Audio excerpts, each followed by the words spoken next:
spécialiste.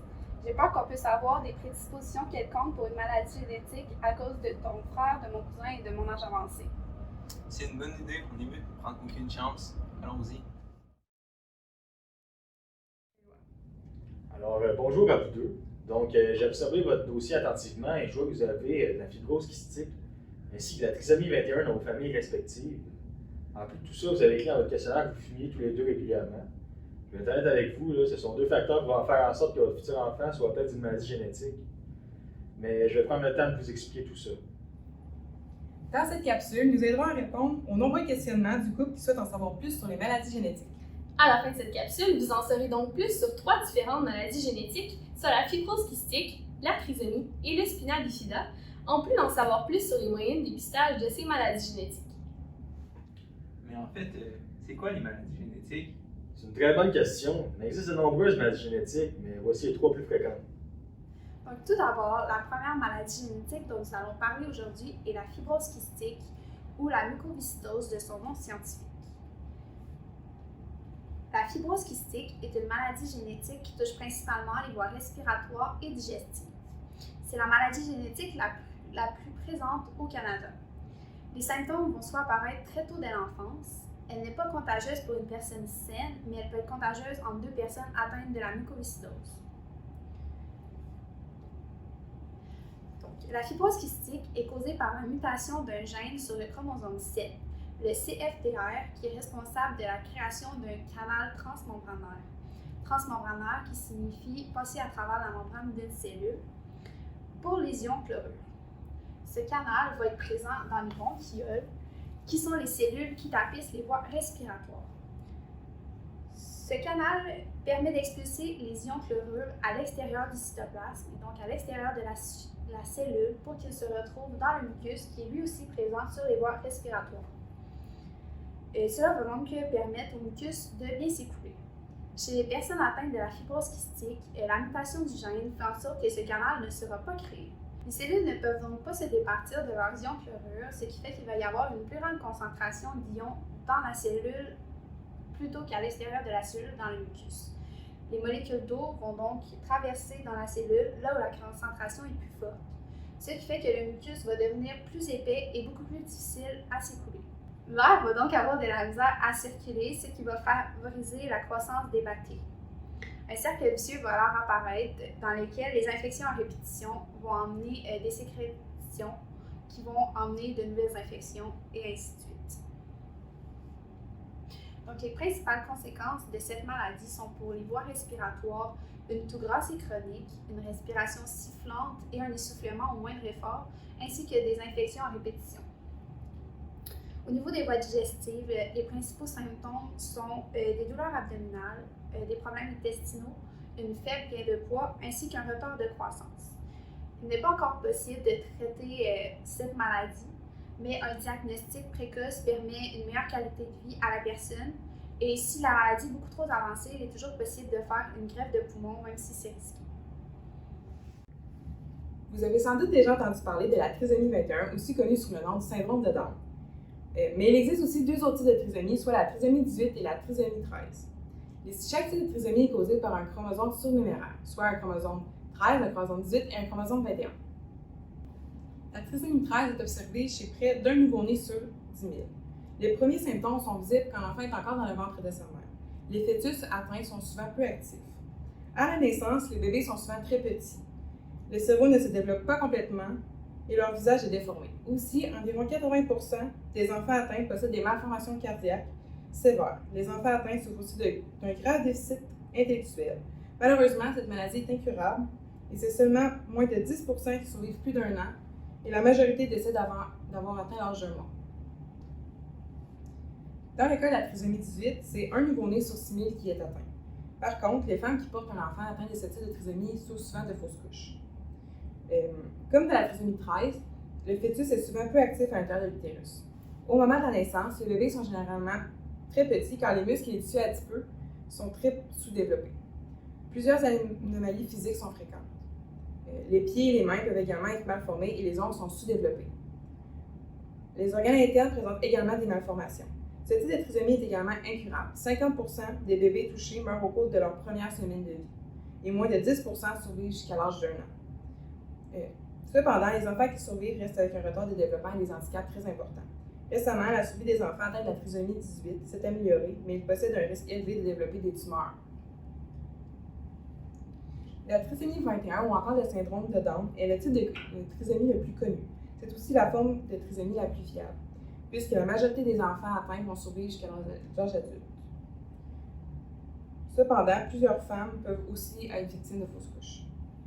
Le syndrome de Down peut engendrer plusieurs complications suite à la naissance. D'abord, le développement physique et mental sont souvent retardés. Plusieurs souffrent de malformations cardiaques et gastro-intestinales. Les muscles peuvent aussi sembler mous. On reconnaît les personnes atteintes de la trisomie par leur faciale caractéristique. Les personnes atteintes sont souvent petites et présentent un surplus de poids. Elles sont aussi plus à risque de contracter des infections. Malheureusement, la moyenne du quotient intellectuel d'un enfant trisomique est de 50, soit la moitié moins qu'un enfant normal, qui est de 100. Ils sont souvent en retard sur leur développement et éprouvent des difficultés du langage. Les enfants peuvent parfois souffrir de troubles de déficit de l'attention avec hyperactivité et de comportements autistiques. L'espérance de vie est de 55 ans. Par contre, les symptômes de la maladie d'Alzheimer, tels que la perte de mémoire, sont parfois observés à un âge précoce. Finalement, on vous présente le spina bifida, qui est la principale cause d'incapacité à la naissance, mais aussi l'anomalie congénitale la plus fréquente. Et qu'est-ce qu'une anomalie congénitale? C'est une malformation physique qui est présente avant la naissance et qui généralement, va être de cause inconnue. Le mot spina bifida vient du latin et signifie colonne vertébrale, ce qui réfère directement à la malformation qu'on peut observer sur l'image ici présente. Sur l'image, on peut aussi observer qu'il existe 3 formes du spina bifida. Le premier est le spina bifida occulta, qui, heureusement, va n'entraîner aucun symptôme et généralement va nécessiter aucun traitement. C'est donc la forme la moins grave de la maladie. Et comme on peut voir, comme elle n'est pas visible dès la naissance, on va pouvoir la diagnostiquer uniquement s'il y a l'apparition de symptômes. La deuxième forme est le spina bifida méningocèle qu'on peut voir ici, et celle-ci est visible dès la naissance puisqu'il y a création d'un sac contenant du liquide céphalorachidien. Mais qu'est-ce que le liquide céphalorachidien? C'est un liquide qui a pour fonction de protéger le système nerveux central.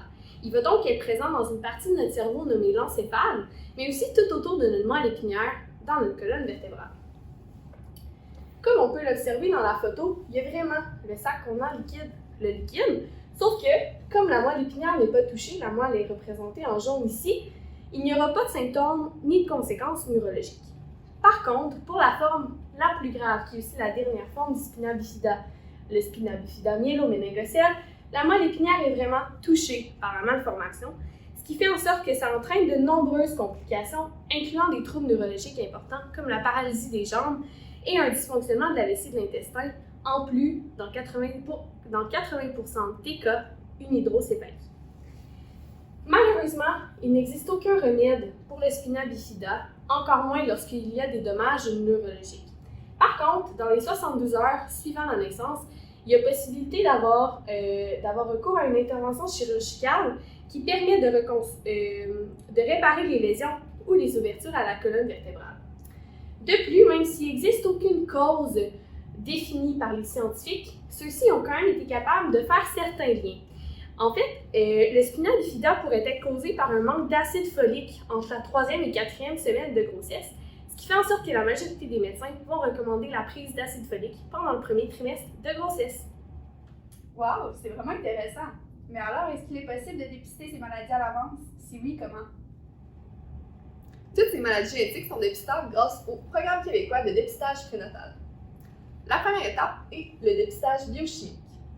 Le test biochimique permet de faire une analyse des protéines ou hormones du bébé présentes dans le sang de la mère. Le test consiste à passer 2 prises de sang pendant la grossesse.